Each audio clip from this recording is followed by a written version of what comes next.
What's going on, snackers? It's your boy Bryson in the beautiful city of London for this month's featured adventure in the United Kingdom. Cue the intro.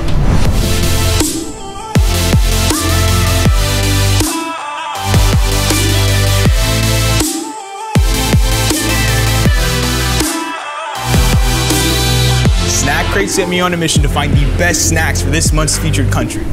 I'm here with my friend Glenn. Yep, it's me, Glenn, from London, and I'm going to show Bryson around some of London's best spots.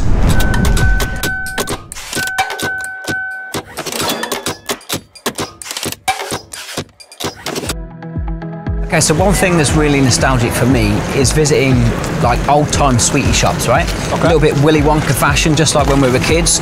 So, should we check something out? Yeah, old school? Yeah, let's do it, mate. Let's get in here. So this is my favourite Covent Garden shop because they sell everything all the sweets that we Brits grew up on. So back in the old days, each one of these would be a penny, and you just fill your bag up with what you want.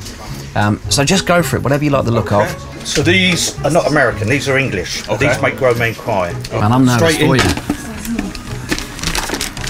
You alright? Oh, man! You need a tissue? Told you he's crying, mate. Look. Give me a moment.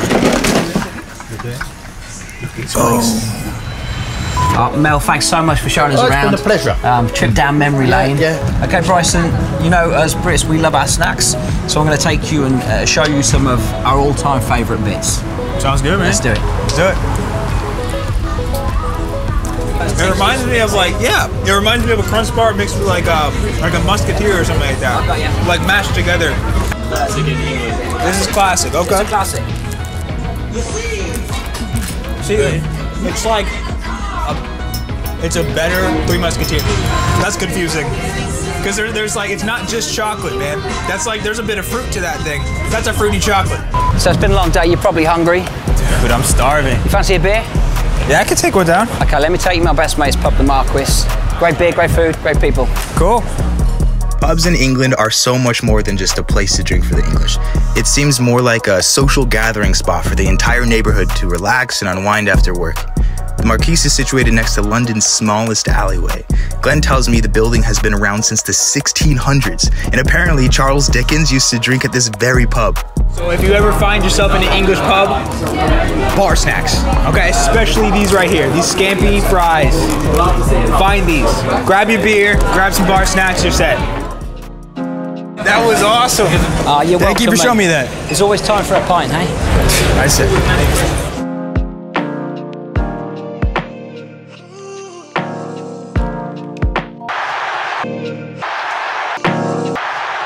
Alright, so if there's one thing that the English love, it's football, right? So we're gonna do something super cool today. We actually have exclusive access to Stamford Bridge, the home of Chelsea Football Club. Let's go. Touring Stamford Bridge was truly incredible. Back in the States, you hear about how popular football is over here, but you really can't understand how important the sport is until you're here. I mean, so much history has taken place in this stadium. Even when there's no match and you're just walking the ground, you can really feel the electricity and tradition of this club. I can't imagine how electrifying this place is on match day. I have to get back over here for a match. Okay, mate, we made it to Camden Town. There's a wicked market here, some of the best street food in the city in one place that you have to try. All right, where are we going, dude? To the Yorkshire Burrito. Let's go. They put the beef inside, the vegetables inside, just like a Sunday roast dinner. Wrap it up in the burrito, good to go. Let's dig. Dig it, sink it. Oh my. Where does this rank? This is number one. I think this takes the cake. Takes the spot. Yeah. It's king. Yeah, for sure. If you find yourself in London, this is where it's at, that Yorkshire Burrito. You gotta try it. Oh. Okay, mate, I'm gonna take you to my favourite fish and chip place. Okay. This place has been around since 1871, so it's the real deal. All right.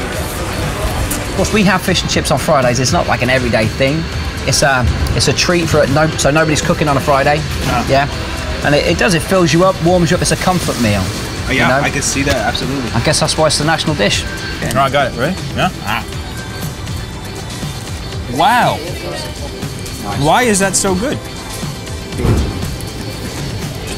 That was the right move. This is so freaking good. It's 150 years of the history here, so we still do it the same way. No shortcuts taken, so... I can tell. Pleasure.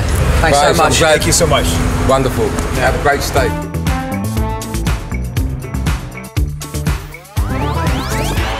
Just when you think you've tried everything in London, you turn a corner for a new surprise. This snack shop had tons of American brands with their own English flavors I had never seen before. I obviously had to load up for the flight back home. I'll show you a few. Ready? Okay. 3, 2, 1. Cheers. Sink. All right, we got the snacks. Now it's time to crack into them, huh? Let's go for something a little sweet, chewy. This is good. A lot of times it's hard to chew. This is kind of like, it almost melts in your mouth. So my friend at the store, he actually helped me pick out this drink. But this one here, the big orange guy, comes like that, right? And he sees the guy on TV, right? And he slaps him across the face, right? And he runs away and says, "You've been tangled." Oh, that's amazing. They say it takes 2 to tango, but all I need is me in this drink. Oh, I heard these are super popular in the UK. Lion, but this one's peanut. Let's pop it open. Now that is a snack.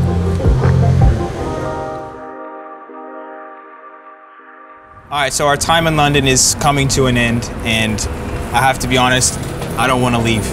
You know, the food here is genuinely amazing, right? But not only that, the people too. You know, there's so much unity and there's so much meaning here, and being involved in this was truly an experience. But until next time, right?